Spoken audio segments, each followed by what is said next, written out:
Coach Scarlett, the Eastern Oregon University soccer coach. Again, fans, that will be a 1 p.m. kickoff on Saturday at Community Stadium. Eastern Oregon football hosting Montana State Northern. Coach Scarlett, welcome once again. How you doing, Mr. Anderson? I'm doing well. It's great to have the Benchwarmers Pub and Grill as the host for this. Yes, for this recruiting moment here, because we're trying to recruit Grace the Boot to play soccer, and she keeps shooting us down. You know what? I think soccer is the only sport Grace the Boot has not played at Eastern Oregon University. She did track, volleyball, basketball. She could do that as a graduate because she has that ability, yet she keeps shooting me down. She's just not interested, huh? Keeps saying no. And Coach Camp, I would, appreciate your recruiting power, but yet you refuse to help us eat as well. I think Coach Camp wouldn't mind having Grace out there as a kicker either. She could play football as well. So, Coach Scarlett, you're coming off a 3-1 victory at Treasure Valley Community College. That's got to feel pretty good. It does, especially what we had been trying to find ourselves. We just been searching for identity, trying to get our feet underneath us, get our legs wet, and we went out and it was a good win. It was one of those wins that you learn something from. We did what we had to do. They fought back. They put one in. They put us under pressure. And in the past, when we would have folded, we didn't fold. So that's always possible. Treasure Valley, an opponent from the NWAC who's very talented in that league. Talk a little bit about the Chuckers there. They're athletic, physical, and rugged. All the film that I see and everything I hear about, the conference and the information I find out about our conference is very, very physical, very rugged. When you get into conference play, you basically your back's against the wall. You get one shot at each team, and if you drop it. And they were very long, they were very big, very tall, very athletic, very physical, very, not in a bad way. Just they hit you. And for 90 minutes, they pounded on us, and they made us play through that. They made us figure out how we're going to play around that.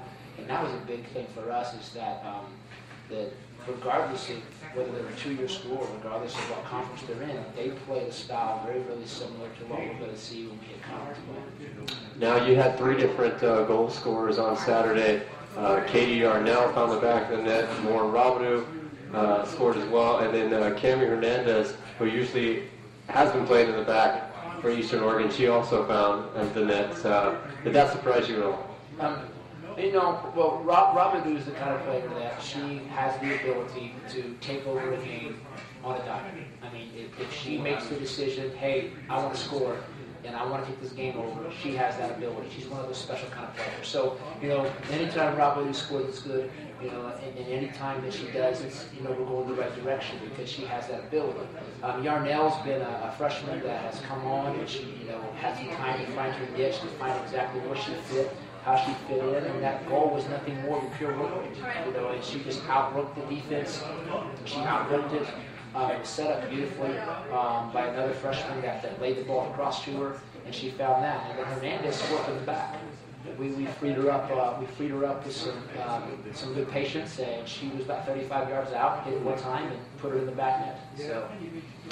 Well, Coach, you got an 11-day break here in between games. Trinity Lutheran will be your next opponent, and that will be till next Wednesday, the 22nd, in LeGrand. Number one, why such a break, and what kind of benefits do you have from 11-day off? We were talking about that today in practice, is that all these teams now are trying to get their games in and trying to get them all prepared for conference play. And so basically they're playing Saturday, Wednesday, Saturday, or whatever. They're banging each other up. They're going on road trips, and they're getting all banged up. And they're losing the opportunity to work on things that they may need to have fixed by the time conference comes in. We, on the other hand, have kind of gone through the game a bit, and now we can kind of pull back and say, okay, what do we work on now? How do we become better? How do we walk off the field today better than we came on? And we have the time, so to speak, to do that at our own rate, our own pace. And then we still have two games, Trinity Lutheran and then Westminster before we get into conference schedule. So, you know, you want to play matches, you want to play contests. The more you can play, the better. But for us, the timing's perfect. The break timing is absolutely perfect for us. Now we'll talk a little bit more about your opponent next week, but just to briefly, Trinity Lutheran, a very young team, has played Warner Pacific College in the Cascade Conference. What have you learned about Trinity Lutheran? Trinity Lutheran's got about 8 or 9 kids that are very, very, very good. They pretty much, they're not very deep besides that, but they are very, very, very good. They are, the coach has them disciplined, he has them organized, he has them in very good shape. They are surprising some people. They are leading some people that people felt that a first-year program shouldn't lead. They're a team that will jump up and absolutely just knock you out, you know, before you even know it. They're not the most athletic bunch, but yet soccer-wise, they're very finesse. They're very intelligent.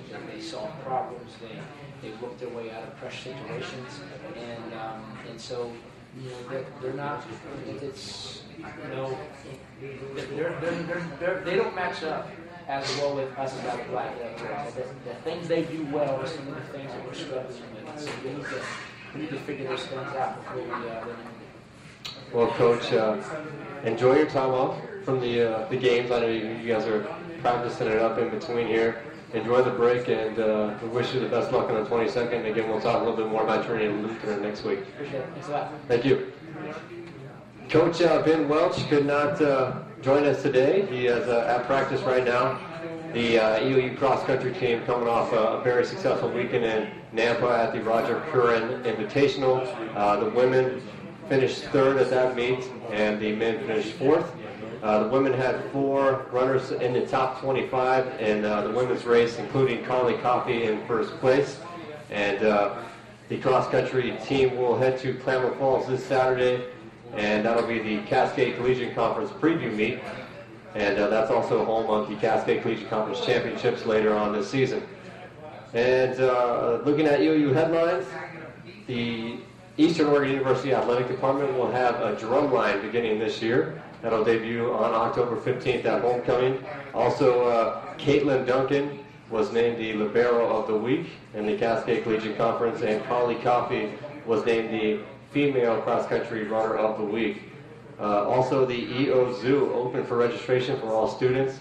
A great student fan section at all events, and a great chance to get all those promotional shirts this year, including the Wear Blue shirts that will be coming out this week. Looking at the calendar, Friday at 7 p.m., Concordia will come to Eastern Oregon for volleyball. That will be on EOUsports.com, live video stream. Saturday at 10:30, the EOU cross-country team will head to Klamath Falls for the CCC preview meet. And then at 1 p.m., football will host Montana State Northern. Again, that's on EOUsports.com for a video stream. And then at 7 p.m., Warner Pacific College will play volleyball against EOU, and that one will also be on EOUsports.com live video stream. Thank you for watching, and again, every Tuesday at Benchwarmers Pub and Grill at 6 p.m., the EOU Coaches Show.